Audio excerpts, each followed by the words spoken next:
Everyone, welcome to Bright IQ. तो आज हम लोग पढ़ने वाले हैं झारखंड की परंपरागत शासन व्यवस्था में मांझी परगना शासन व्यवस्था को।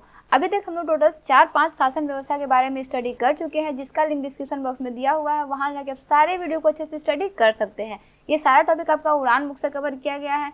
इसमें हम लोग बेसिक कॉन्सेप्ट के साथ साथ जो क्वेश्चन बन सकते हैं उसे भी मैं साथ में डिस्कस करते चलूंगी। तो सारे क्वेश्चन को अच्छे से स्टडी कीजिए। आप झारखंड का कोई भी एग्जाम लिख रहे हो, ये सभी एग्जाम के लिए आपका बहुत ही ज़्यादा हेल्पफुल है। तो चलिए बिना लेट के हम लोग स्टार्ट करते हैं फर्स्ट पॉइंट से।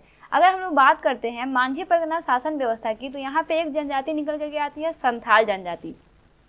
संथाल जनजाति की शासन व्यवस्था को ना मांझी परगना शासन व्यवस्था के नाम से जाना जाता है। मांझी परगना शासन व्यवस्था किस पे आधारित है, कौन से जनजाति पे? तो हो जाएगा आपका संथाल जनजाति पे। इसी तरह अगर नेक्स्ट पॉइंट देखते हैं तो वो है कि अन्य सामाजिक व्यवस्था की ही भांति इसमें भी कुछ सामाजिक व्यवस्था होती है, जैसे सुचारू रूप से चलाने हेतु इसमें सामूहिक और पारिवारिक जीवन में बचपन से ही कुछ नियम और उपनियम को दिया जाता है, यानी कि प्रदान किया जाता है, जिसे सभी लोगों को फॉलो करना होता है। और जो लोग इसकी अवहेलना करते हैं उसे दंड भी दिया जाता है, चाहे वो दंड आपका शारीरिक रूप से हो चाहे वो आर्थिक रूप से हो। तो ये दोनों टॉपिक आपको याद रखना है कि मांझी परगना शासन व्यवस्था जो है वो संथाल जनजाति की शासन व्यवस्था है, यानी कि संथाल जनजाति की शासन व्यवस्था को मांझी परगना शासन व्यवस्था के नाम से जाना जाता है। साथ ही साथ यहाँ पे जिस तरह से अन्य सामाजिक व्यवस्था होते हैं, यहाँ पे भी कुछ सामाजिक व्यवस्था है जिससे लोगों को बचपन से ही नियम और उपनियमों का पालन करना होता है। जो इसकी अवहेलना करते हैं उन्हें दंड दिया जाता है, चाहे वो दंड आपका शारीरिक हो आर्थिक हो। ठीक है, नेक्स्ट पॉइंट इसका हम लोग देखते हैं जो है आपका कि संथाल ने इस शासन व्यवस्था को सौरया पहाड़िया जनजाति से ग्रहण किया है। तो ये आपका बहुत इंपॉर्टेंट टॉपिक है कि संथाल इस व्यवस्था को, किस व्यवस्था को? तो मांझी परगना शासन व्यवस्था को किस जनजाति से ग्रहण किया है? तो वो जनजाति आपका है सौरिया पहाड़िया जनजाति। ये आपका बहुत सारे एग्जाम में पूछा जाता है, तो इसे आप अच्छे से दिमाग में रखिएगा कि मांझी परगना शासन व्यवस्था जो है वो आपका किस जनजाति के थ्रू ग्रहण किया गया है? तो वो है आपका सौरया पहाड़िया के थ्रू ग्रहण किया गया है, जिसका राजनीतिक शासन व्यवस्था अत्यंत लोकतांत्रिक है। इसका शासन व्यवस्था कैसा है? तो इसका शासन व्यवस्था लोकतांत्रिक है। चलिए इससे रिलेटेड आज हम लोग कुछ महत्वपूर्ण तथ्य के बारे में समझते हैं। जैसे यहाँ पे हम लोग देखें तो मांझी परगना शासन व्यवस्था में कुछ महत्वपूर्ण पद दिए हुए हैं और उस पद से संबंधित उनके तथ्य दिए हुए हैं कि उनके बारे में क्या क्या विवेचना किया गया है। जैसे अगर हम लोग देखते हैं यहाँ पे तो महत्वपूर्ण पद और उनसे संबंधित तथ्य। सबसे पहले हम लोग बात करते हैं मांझी की। तो अगर हम लोग बात करते हैं मांझी की, तो इस शासन व्यवस्था में ना प्रत्येक गांव को एक पंचायत होता है। प्रत्येक गांव की क्या होती है? एक पंचायत होती है, जिसका प्रधान जो है वो मांझी कहलाता है। यानी कि गांव के पंचायत को क्या बोलते हैं? प्रधान को मांझी बोलते हैं। यह गाँव की शाखा व्यवस्था में संचालित हेतु प्रमुख रूप से उत्तरदायी होता है। कौन? मांझी ना। मांझी को सफलतापूर्वक शासन संचालित करने हेतु विभिन्न प्रशासनिक एवं न्यायिक अधिकार भी प्राप्त होते हैं, यानी कि इन्हें बहुत सारे अधिकार प्राप्त होते हैं जिनके अनुसार ये अपने चीज़ों को अच्छे से फॉलो कर पाते हैं। अगर वहीं इसमें और कुछ बात करते हैं तो यह आपका ग्राम पंचायत के माध्यम से जमीन हो गया, जायदाद हो गया, तलाक हो गया, आपसी झगड़े हो गए, इन सारे समस्या का जो समाधान है वो कौन निकालता है? मांझी निकालता है। मांझी किस चीज़ का समाधान नहीं निकाल पाता? तो अगर कहीं पे हत्या हो जाए, जैसे गंभीर अपराध को छोड़ करके किसी और तरीके से किसी लोगों की हत्या कर दी जाए, तो इसका निपटारा ये नहीं करते हैं। हत्या के मामले में ये जो निपटारा करता है वो आपका सरकारी हस्तक्षेप अनिवार्य होता है, इसलिए इसमें इसका कोई भी हस्तक्षेप नहीं होता। मांझी को लगान वसूलने से लेकर विवाह संबंधित स्थापित करने तक का अधिकार भी प्राप्त होता है। मतलब ये सभी चीज़ों के लिए उत्तरदायी हैं सिवाय हत्या को छोड़ के। चलिए इसका नेक्स्ट पॉइंट देखते हैं।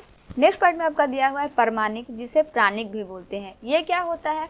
तो ये बेसिकली मांझी की अनुपस्थिति में उनके कार्यों का संचालन जो है वो करता है, तो उसे क्या बोलते हैं? परमानिक या फिर प्राणिक बोलते हैं। अब इसे उप मांझी भी कहा जाता है। तो उप मांझी किसे कहा जाता है? जो मांझी की अनुपस्थिति में कार्य को संचालित करते हैं उसे उप मांझी कहा जाता है, या तो फिर परमानिक कहा जाता है, या फिर प्राणिक कहा जाता है। ये तीनों इनको बोला जाता है, तो इसे आप याद रखिएगा। वहीं अगर हम नेक्स्ट पॉइंट देखते हैं जो है आपका गुड़ैत, जिसे गुड़ाइत भी बोलते हैं। यह क्या होता है? तो यह मांझी के सचिव के रूप में कार्य करता है। किसके रूप में कार्य करता है? सचिव के रूप में कार्य करता है, मांझी के सचिव के रूप में कार्य करता है ना। वहीं अगर इसमें दूसरा टॉपिक हम लोग देखें तो ग्रामीणों को किसी उत्सव का कार्यक्रम को जानकारी पहुंचाने का कार्य भी जो है वो गुड़ैत द्वारा ही किया जाता है। यह लोगों को विभिन्न अवसरों पर एक स्थान पर एकत्रित भी करते हैं। जैसे कोई भी चीज़ का, जैसे मान लीजिए किसी चीज़ का गठन करना हो, चाहे कोई चीज़ सूचना देना हो, चाहे कुछ भी चीज़ों के बारे में बताना हो, तो उसे यही जो है वो इकट्ठा करते हैं। यह गांव के परिवारों से संबंधित सूचनाएं भी एकत्रित करते हैं कि गांव में क्या क्या, किन किन घरों में या फिर किन किन जगहों पे क्या क्या हो रहा है। मतलब एक बोला जा सकता है कि एक तरह की एक खबरी होते हैं। किस व्यवस्था की बात हो रही है? मांझी परगना शासन व्यवस्था की बात हो रही है, जिसमें आपका एक पॉइंट निकल के आया है गुडैत, जो क्या होता है, सभी गाँव के सूचनाओं को एकत्रित करता है, चाहे वो पारिवारिक हो चाहे वो सामूहिक हो। चलिए नेक्स्ट पॉइंट देखते हैं। नेक्स्ट पॉइंट है आपका जोग मांझी। जोग मांझी क्या होता है? तो देखिए, शासन संबंधित कार्यों को सुचारू रूप से संचालित करने हेतु मांझी की सहायता करने हेतु एक सहायक होता है, जिसे जोग मांझी कहा जाता है। किसके सहायक के लिए? तो मांझी के सहायक के लिए, जो सुचारू रूप से वो सभी चीज़ों को संचालित कर सके, इसके लिए जो सहायक होता है उसे क्या बोलते हैं? जोग मांझी कहते हैं। ये जन्म तथा विवाह संबंधित मामलों पर महत्वपूर्ण सलाह देने का कार्य करता है। किसकी बात हो रही है? जोग मांझी की। किसके लिए सलाह देता है? तो जन्म और विवाह से संबंधित मामलों पर सलाह देता है, साथ ही साथ ये विवाह संबंधित मामलों को सुलझाता भी है। चलिए नेक्स्ट पॉइंट इसमें और देखें तो वो है आपका जोग प्राणिक। जोग प्राणिक क्या होता है? तो यह आपका जोग मांझी की अनुपस्थिति में उनके दायित्व का संचालन करता है, यानी कि जो काम आपका जोग मांझी यहाँ पे करते हैं, अगर ये जोग मांझी ना हो तो उसे कौन करेगा? तो उसे जोग प्राणिक करेगा। नेक्स्ट आपका टॉपिक है परगनैत। परगनैत क्या होते हैं? तो इस व्यवस्था में 15 से 20 गांवों का आपस में मिलाकर परगना निर्मित किया जाता है, जिसका प्रधान जो है वो परगनैत कहलाता है। तो ये आपको याद रखना है कि परगनैत किसे बोलते हैं? तो 15 से 20 गांवों को आपस में मिला करके परगना बनाया था। तो परगना किसे बोलेंगे?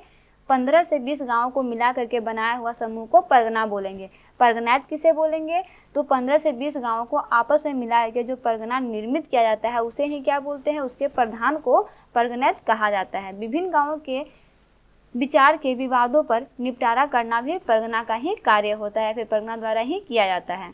चलिए नेक्स्ट टॉपिक इसका देखते हैं, जो है आपका देश मांझी या फिर जिसे मोड़े मांझी भी कहा जाता है। इसका क्या खासियत है?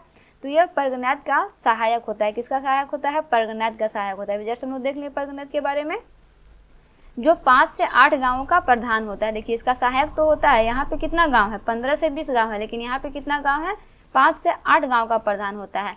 इस प्रकार का परगनैत के एक से अधिक सहायक होते हैं। मतलब जो इस तरह का जो परगनैत होते हैं उनके एक से बहुत ज़्यादा सहायक जो है वो होते हैं, क्योंकि यहाँ पे तो बेसिकली 5 से 8 ही गाँव दिया गया है।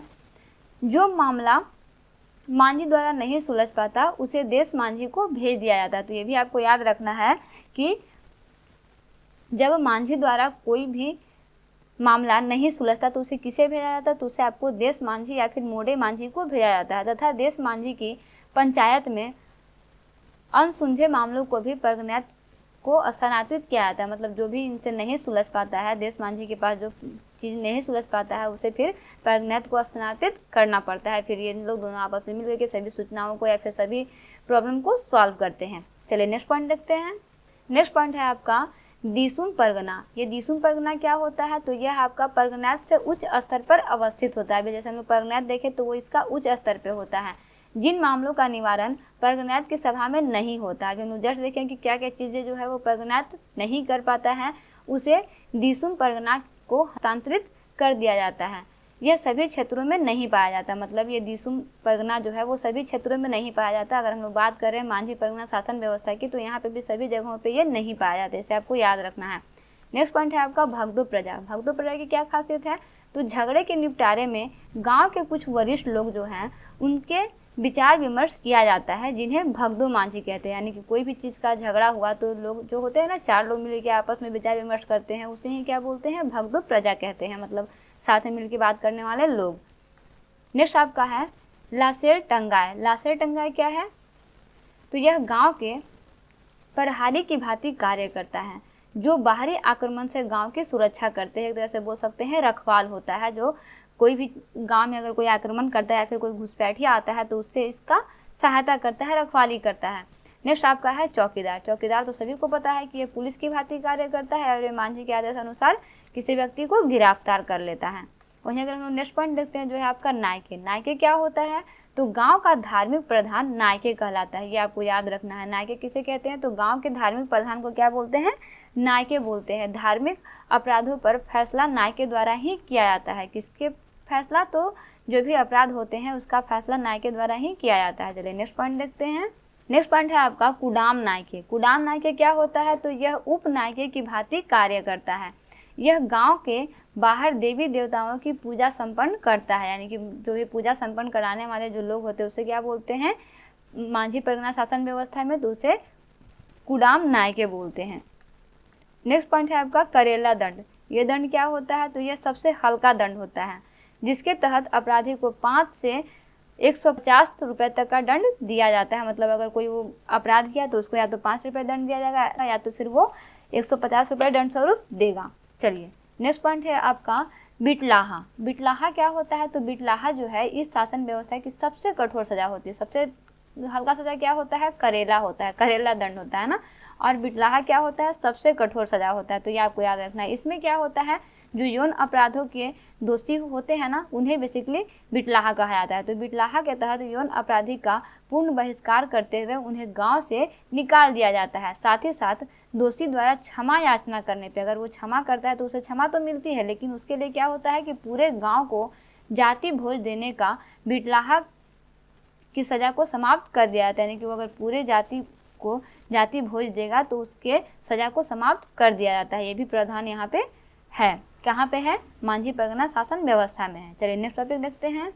नेक्स्ट टॉपिक है आपका लोबीर सेंदरा। अब लोबीर सेंदरा क्या होता है, तो देखिए इस शासन व्यवस्था में सर्वोच्च न्यायिक संस्था होता है। यानी कि शासन व्यवस्था में तो मांझी परगना शासन व्यवस्था में सर्वोच्च न्यायिक संस्था जो होता है वो कौन होता है, तो वह है आपका लोबीर सेंदरा।